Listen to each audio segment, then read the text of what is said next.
Nogo Sosro Sabu Inten, halaman 116 sampai 125. Sampai beberapa saat, Lowo Ijo tidak berkata-kata. Ia menjadi bimbang.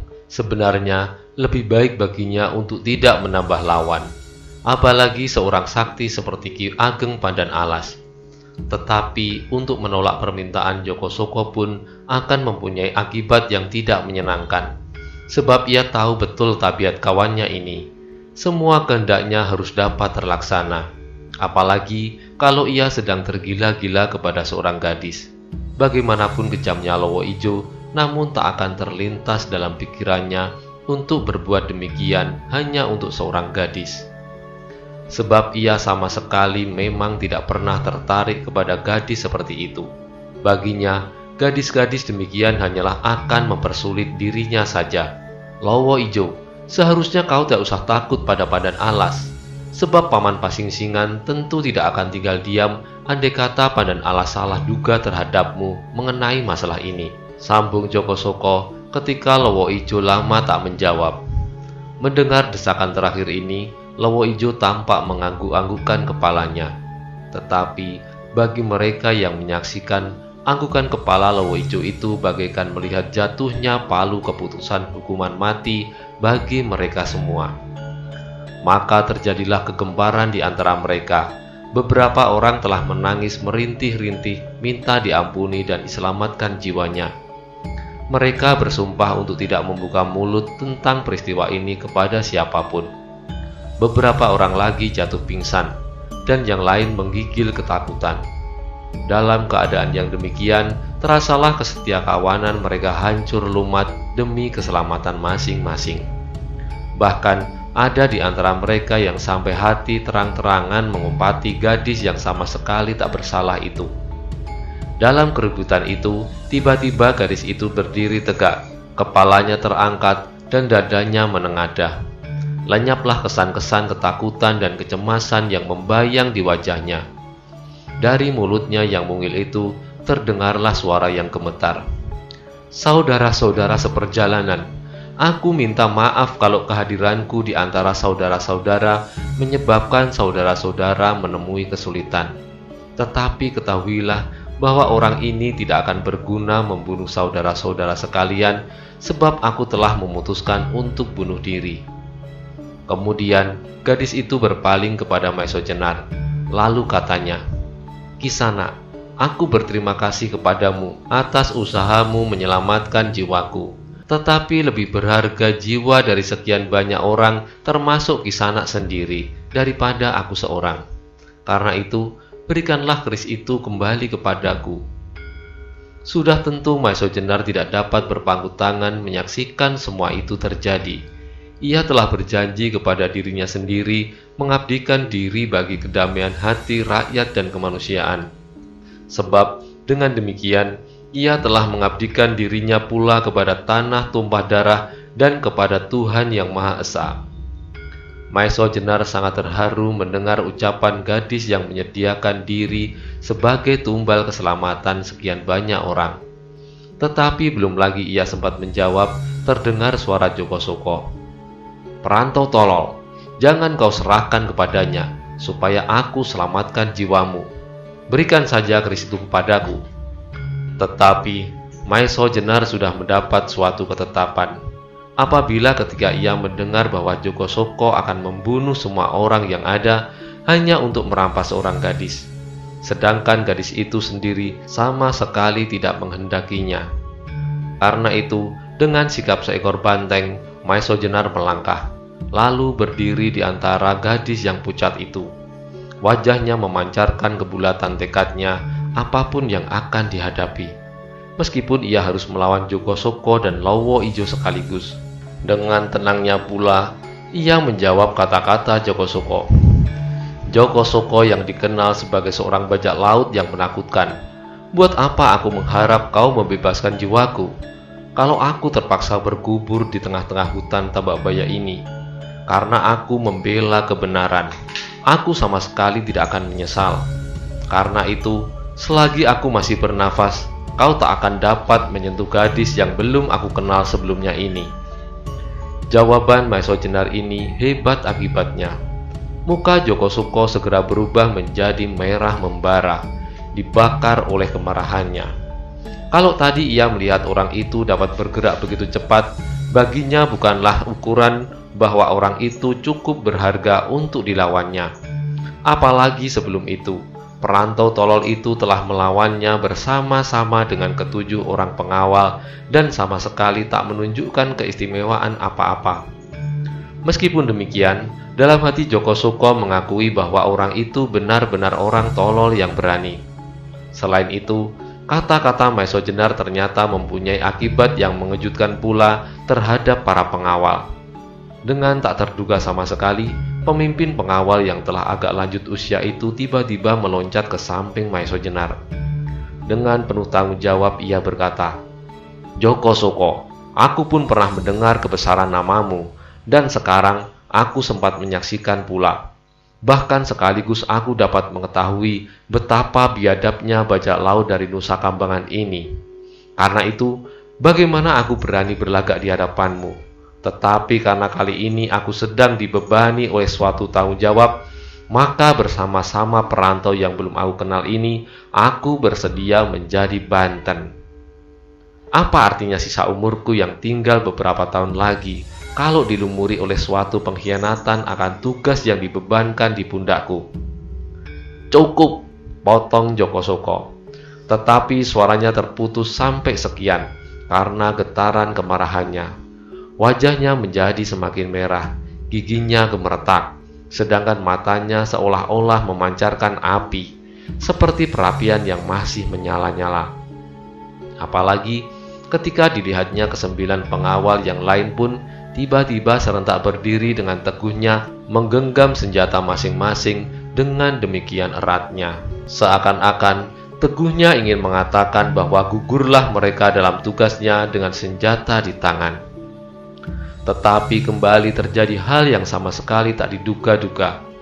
Orang yang dianggapnya sebagai perantau tolol yang menumpang berjalan, bahkan ada di antara mereka yang memberikan beban dengan menyanggupinya untuk memberi upah sekedarnya itu, berkata dengan lantangnya kepada pemimpin pengawal itu, Bapak telah lanjut usia, apalagi orang yang dilawan bukan sembarang orang. Karena itu, minggirlah, biarlah aku yang berumur sebaya melawannya untuk mewakili mereka yang berhati kecil, sekecil hati kelinci, sehingga kehilangan rasa kesetiakawanan mereka. Bahkan ada yang sampai hati menyalahkan gadis ini pula.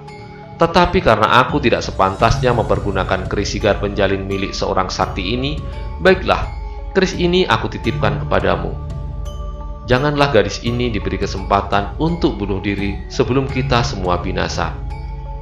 Karena pengaruh perbawa kata-kata Maeso Jenar itu, maka orang tua itu seolah-olah di luar sadarnya menerima keris sigar penjalin. Sementara itu, Lowo Ijo rupanya benar-benar tak mau terlibat dalam persoalan ini. Karena itu, ia bersikap sebagai seorang penonton saja, yang kemudian malahan perlahan-lahan duduk pada sebuah akar pohon. Sedang Joko Suko kini telah sampai pada puncak kemarahannya. Meskipun demikian, ia masih ingat pada harga dirinya. Segera pedang kecilnya disarungkan ke dalam tongkat hitam manis dan melempar tongkat itu kepada Lowo Ijo. "Lowo Ijo, tolong bawakan tongkatku ini," kata Joko Suko dengan nada geram. Lalu katanya kepada Maeso Jenar, "Setan, kau berani meremehkan aku. Aku harap kau maju bersama-sama supaya cepat selesai pekerjaanku. Membunuh kalian semua. Tak seorang pun akan aku sisakan." Segera setelah itu, Joko Suko bersiap untuk menghancur lumatkan orang yang telah berani menghinanya. Sementara itu, Maeso Jenar pun telah bersiap pula, sebab ia tahu benar bahwa lawannya itu adalah orang yang mendapat sebutan ular laut yang ganas dari Nusa Kambangan. Mereka yang menyaksikan adegan itu, hatinya berdegup, dipenuhi oleh bermacam-macam persoalan. Meskipun ada juga yang merasa tersentuh oleh sindiran Maeso Jenar bahwa tak seorang pun di antara mereka yang berani membela gadis yang sedang dalam kesulitan itu. Bahkan ada pula yang mengumpatinya, kecuali para pengawal yang merasa memikul tanggung jawab. Tetapi Tak seorang pun dari mereka yang menaruh setitik harapan kepada perantau yang tolol meskipun berani itu. Bahkan ada yang menganggap kelakuan Maiso Jenar itu hanya akan menambah kemarahan Joko Soko, sehingga akan mempercepat kematian mereka tanpa mempertimbangkan lagi. Gadis cantik itu sendiri memandang Maiso Jenar sebagai orang yang aneh. Setelah menyaksikan Maiso Jenar bersama-sama dengan para pengawal tak dapat memenangkan perkelahian melawan pemuda tampan yang ternyata bernama Joko Soko itu, tiba-tiba sekarang ia, si perantau itu, ingin melawannya seorang diri. Di samping perasaan itu, timbul pula suatu perasaan lain yang asing dalam diri gadis itu. Suatu perasaan di mana ia ingin mendapatkan perlindungan dari orang yang aneh itu lebih daripada yang lain-lain. Juga lebih daripada para pengawal itu sendiri. Meskipun ia tak tahu apakah orang itu akan dapat melakukannya. Sesaat kemudian, kembali terdengar Joko Soko menggeram hebat. Sebenarnya sayanglah tanganku ini dikotori oleh darah kelinci seperti tampangmu itu. Tetapi karena kau adalah kelinci yang paling tak tahu diri, maka terpaksa aku ingin menguliti tubuhmu. Kata-kata itu benar-benar menyeramkan. Tetapi lebih-lebih lagi ketika orang-orang itu melihat tangan ular laut itu menjulur dengan dahsyatnya ke arah tulang-tulang iga Maiso Jenar. Rupanya Joko Soko yang seakan sedang gila dibakar oleh kemarahannya itu ingin membunuh lawannya dengan pukulan yang pertama. Mereka yang menyaksikan gerak Joko Soko itu tersirat darahnya. Beberapa orang memejamkan matanya, sebab menurut dugaan mereka, tulang-tulang iga perantau tolol itu segera akan rontok seluruhnya. Bahkan beberapa orang segera memegangi dada masing-masing, seolah-olah tulang iga merekalah yang akan lepas berderai-derai. Untunglah bahwa pada saat itu Maiso Jenar telah benar-benar siap dan waspada, sebab ia tahu bahwa lawannya bukanlah lawan biasa. Tetapi ia adalah seorang pemuda yang mempunyai nama di kalangan aliran hitam. Meskipun demikian, ia kagum juga melihat kegesitan ular laut itu. Melihat serangan yang datang dengan dahsyatnya, segera Maiso Jenar dengan cepatnya pula mengelak ke samping. Seterusnya ia tidak mau membuang-buang waktu lagi. Karena itu, ketika ia berhasil membebaskan diri dari serangan pertama Joko Soko, segera ia membuka serangan pula. Sebuah serangan dengan kakinya menyambar perut lawannya. Tetapi Joko Soko bukan anak kemarin sore. Ketika ia merasa bahwa serangannya yang pertama gagal, segera ia mengubah sikapnya dan dengan satu gerakan melingkar, ia berhasil mengelakkan serangan Maiso Jenar. Sebaliknya, Maiso Jenar adalah seorang prajurit yang berpengalaman. Melihat lawannya menghindar, cepat-cepat ia memotong arah dan tahu-tahu ia sudah berada di muka Joko Soko kembali.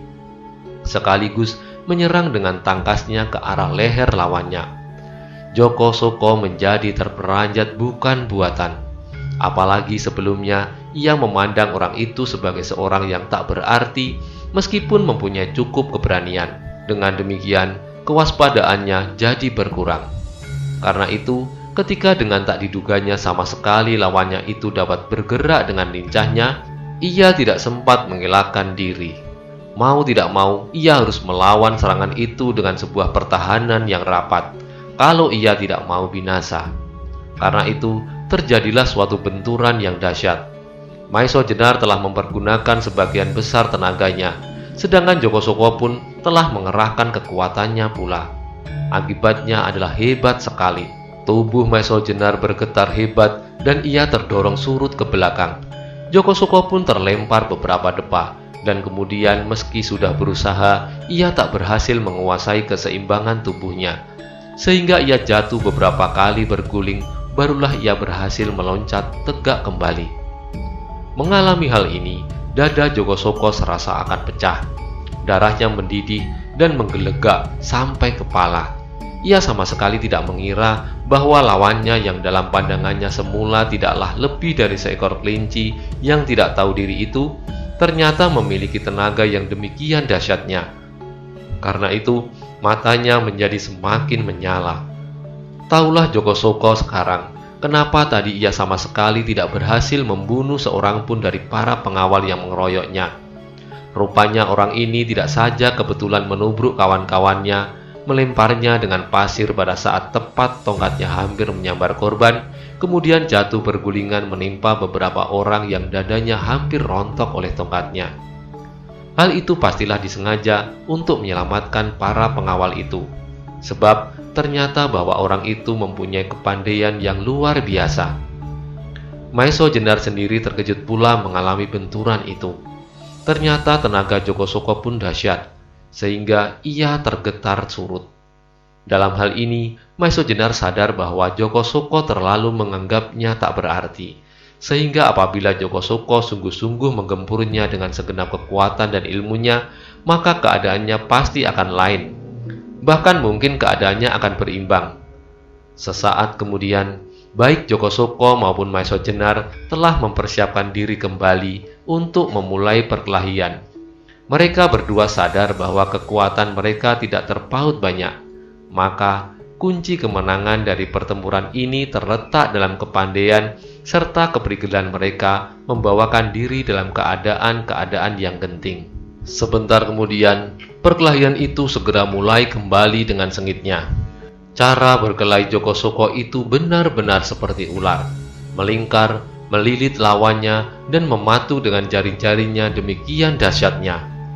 Gerakannya cepat dan licik tak terduga-duga. Sedangkan Maiso Jenar bersikap lebih tenang. Ia bertempur seperti seekor banteng yang teguh, kokoh dan tangguh. Ia tidak begitu banyak bergerak, tetapi demikian tubuhnya berkisar menyambarlah udara maut berputar-putar. Perkelahian itu berlangsung demikian dahsyatnya. Mereka bergerak sambar menyambar di antara pepohonan hutan, sehingga terdengarlah suara berderak batang-batang patah kena sambaran tangan mereka yang keras bagaikan besi. Mereka yang menyaksikan pertempuran itu telah berlari-lari berpencaran, sedang dalam otak mereka berkecamuk 1001 pertanyaan mengenai diri perantau aneh itu. Setelah mereka menyaksikan betapa hebat tenaganya, serta betapa dahsyat caranya bertempur, mereka menjadi kebingungan. Adanya Joko Soko di antara mereka, serta munculnya Lowo Ijo dengan tiba-tiba itu saja telah cukup memeningkan kepala mereka. Apalagi keputusan Joko Soko untuk membunuh mereka semua, karena mereka menyaksikan perbuatannya menculik seorang gadis. Dan sekarang, tiba-tiba di hadapan mereka muncul seorang lagi yang semula mereka anggap sama sekali tak berarti, tetapi ternyata dapat mengimbangi ketangkasan Joko Soko. Karena itu, pastilah akan muncul pula sebuah nama di antara mereka yang akan mengejutkan pula.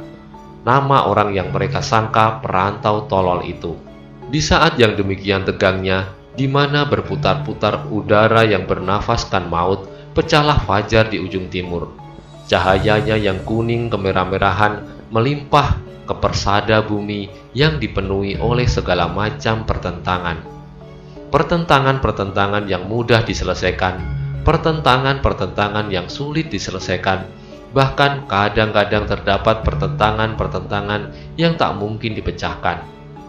Meskipun cahaya kemerahan itu masih begitu lemah untuk dapat menerangi pedalaman hutan yang lebat, tetapi berkas-berkas cahayanya yang menerobos daunan sedikit banyak telah dapat pula menyibak gelapnya malam dan mengurangi kepekatan rimba, menggantikan cahaya perapian yang telah terlalu lama padam.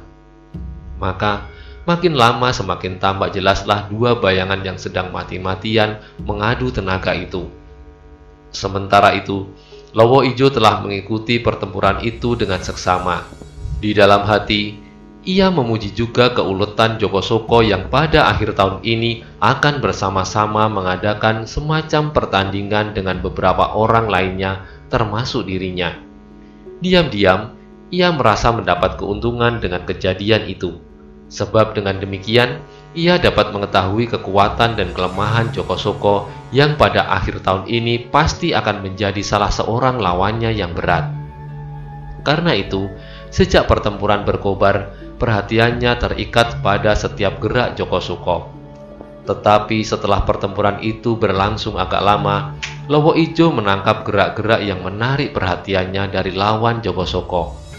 Maka segera perhatiannya beralih. Gerak orang ini demikian tenang, kokoh dan tangguh. Pastilah ia bukan orang sembarangan. Sesaat kemudian mendadak Lowo Ijo terkejut sekali sampai ia meloncat selangkah ke depan.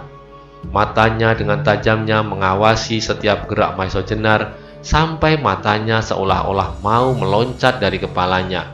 Tiba-tiba saja ia melihat sesuatu pada gerak-gerak Maesha Jenar. Gerakan-gerakan yang pernah dilihatnya, bahkan pernah dialami kedahsyatannya. Maka dengan suatu gerakan yang cepat sekali, secepat sambaran halilintar, ia meloncat maju ke tengah-tengah arena pertempuran. Sementara itu, dengan nyaringnya mulutnya berteriak, "Joko Soko, minggirlah!" Baik Joko Soko maupun Maesha Jenar serentak terkejut mendengar suara itu. Apalagi ketika mereka melihat bahwa Lowo Ijo telah meloncat ke tengah-tengah mereka. Maka sesaat pertempuran itu terhenti dan tanpa berjanji lebih dahulu, mereka bersama-sama meloncat selangkah surut. Wajah Joko Soko masih merah membara sebagai ungkapan kemarahan yang menyala di dalam dadanya. "Lowo Ijo, apa lagi yang kau maui dariku sehingga kau hentikan perkelahian ini? Meskipun aku tidak segera dapat membunuh orang yang sombong ini, tetapi aku sudah bertekad untuk melayani sampai beberapa hari pun, bahkan bertahun-tahun sampai salah seorang dari kami hancur," kata Joko Soko. "Kau benar Joko Soko, tetapi sudah aku katakan bahwa daerah ini adalah daerahku, sehingga kau pun harus menurut angger-anggerku," sahut Lowo Ijo. Joko Soko memandang Lowo Ijo dengan mata yang menyalakan api kemarahan. "Apalagi yang kau kehendaki dariku?" katanya. "Aku tidak menghendaki apa-apa lagi darimu, kecuali serahkan orang ini kepadaku," jawab Lowo Ijo. Mata Joko Soko bertambah berapi-api lagi. "Lowo Ijo, apakah kau sudah memandang aku sedemikian rendahnya sehingga kau perlu menolong aku?" kata Joko Soko lagi. Lowo Ijo mendengus pendek. Sambil menggeleng, ia berkata, "Sama sekali tidak kawan. Tetapi seperti yang kau katakan tadi, bahwa yang aku hadiahkan kepadamu hanyalah gadis itu saja. Dan sekendakmulah kalau yang lain-lain akan kau bunuh. Tetapi orang ini tidak, sebab aku sendirilah yang akan membereskannya." Mendengar ucapan Lowo Ijo itu, wajah Joko Soko menjadi semakin menyala. Giginya gemeretak dan tubuhnya menggigil menahan marah. Dengan suara gemuruh ia menjawab, "Aku bukan perempuan yang perlu perlindungan laki-laki. Buat apa aku menerima hadiah dari seekor kelelawar busuk seperti tampangmu itu, Lowo Ijo? Jangan coba merendahkan aku." Meskipun wajah Lowo Ijo nampaknya jauh lebih buas dari wajah Joko Soko yang tampan itu, namun ternyata kepala Lowo Ijo agak lebih dingin. Karena itu, ia sama sekali tidak menunjukkan kegusarannya mendengar kata-kata Joko Soko itu. Bahkan, ia masih menjawab dengan tenang meskipun tampak pula kegarangannya. "Joko Soko, aku tidak peduli atas tanggapanmu terhadap permintaanku. Serahkan orang itu kepadaku, sebab aku mempunyai urusan yang lebih penting dari urusanmu. Urusanku menyangkut nama baik dan harga diri perguruanku.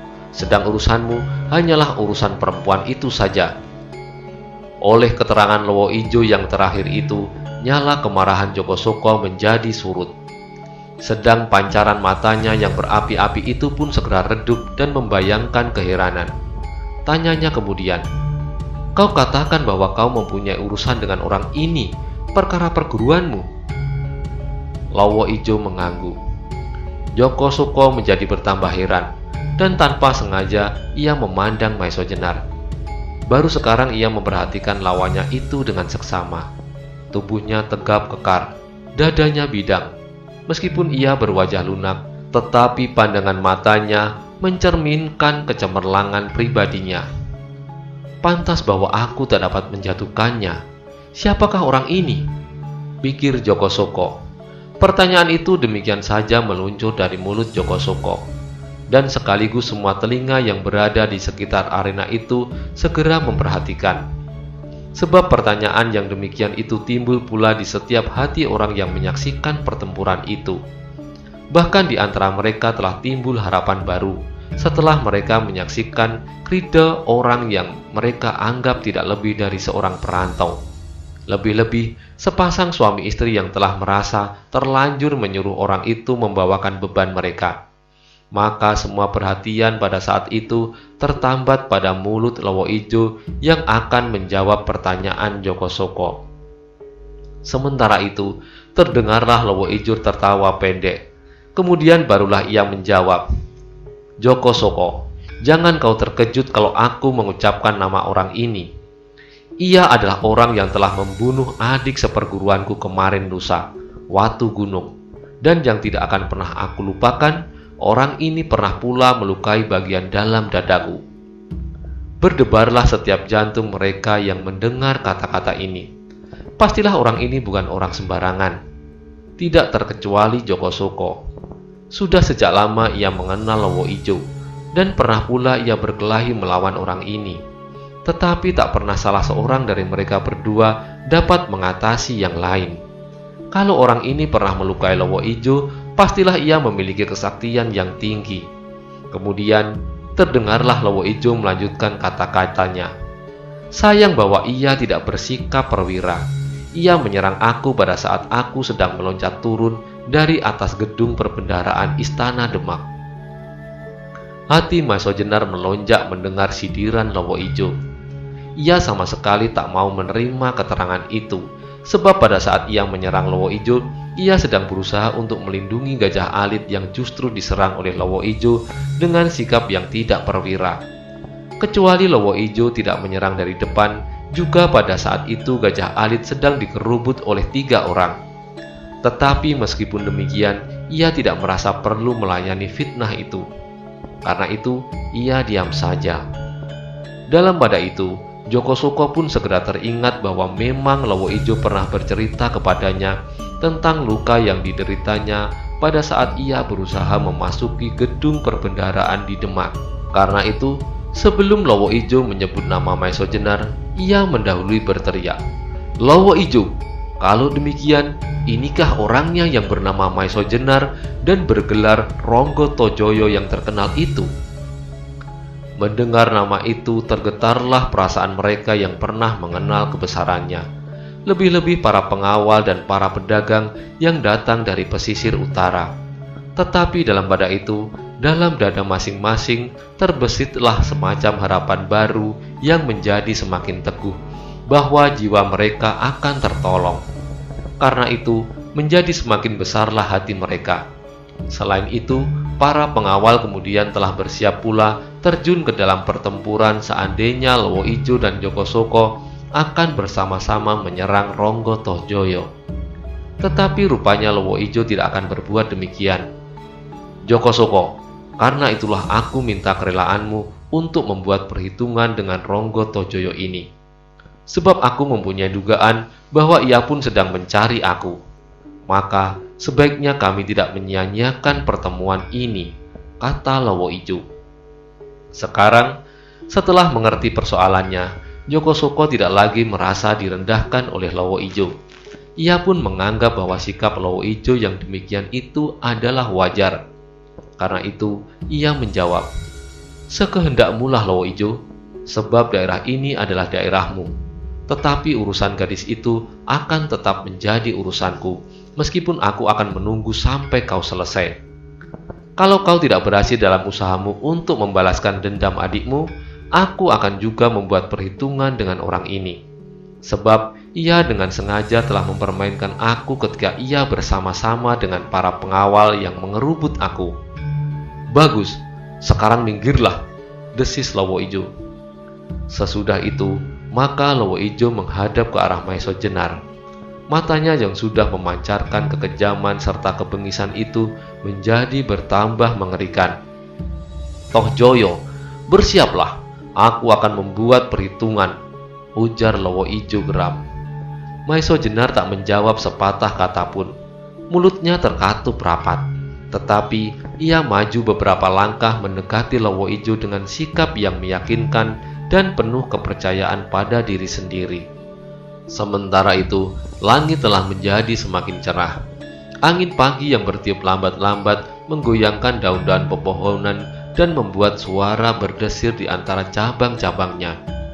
Suaranya merintih, seolah-olah suara lagu yang mengiringi ratapan hati setiap orang yang menyaksikan permainan maut antara Maiso Jenar yang bergelar Ronggo Tohjoyo dengan Lowo Ijo. Dua orang yang sama-sama terkenal dari aliran yang berlawanan, yang pada saat itu sedang mengadakan perhitungan hutang piutang nyawa. Namun betapa moleknya wajah Pagi, tak seorang pun yang berada di sekitar arena pertempuran itu sempat memperhatikan. Bahkan tak seekor burung pun di tempat itu yang sempat berkicau menyambut datangnya matahari. Seperti Joko Soko, Lowo Ijo pun tak akan merendahkan dirinya melawan Maiso Jenar dengan mempergunakan senjata. Tetapi setelah ia mengembalikan tongkat hitam Joko Soko, ia tidak menitipkan belati panjangnya, melainkan dengan kekuatan jari-jarinya, belatinya itu dipatahkan dan kemudian dilemparkan jauh-jauh. Mau tidak mau, mereka yang menyaksikan pertunjukan itu hatinya terguncang. Segera setelah itu, maka dengan suatu suitan nyaring, Lowo Ijo mulai menyerang lawannya. Kedua tangannya direntangkan dan jari-jarinya siap merobek tubuh lawannya. Dengan suatu loncatan yang dahsyat, ia menyambar kepala Maiso Jenar. Maiso Jenar sadar bahwa apabila serangan ini mengenai sasarannya, maka ia yakin bahwa kepalanya akan dapat berlubang sedalam jari. Sebelum ini, Maiso Jenar pernah bertempur dengan Lowo Ijo.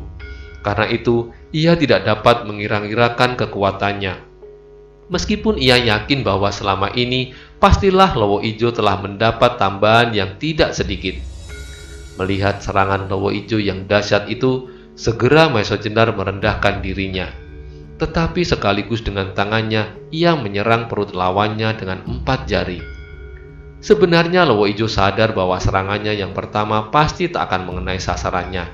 Karena itu, ia selalu waspada, sehingga ketika ia melihat serangan Maiso Jenar, dengan takasnya pula ia menghindarkan diri. Bersambung ke halaman 126.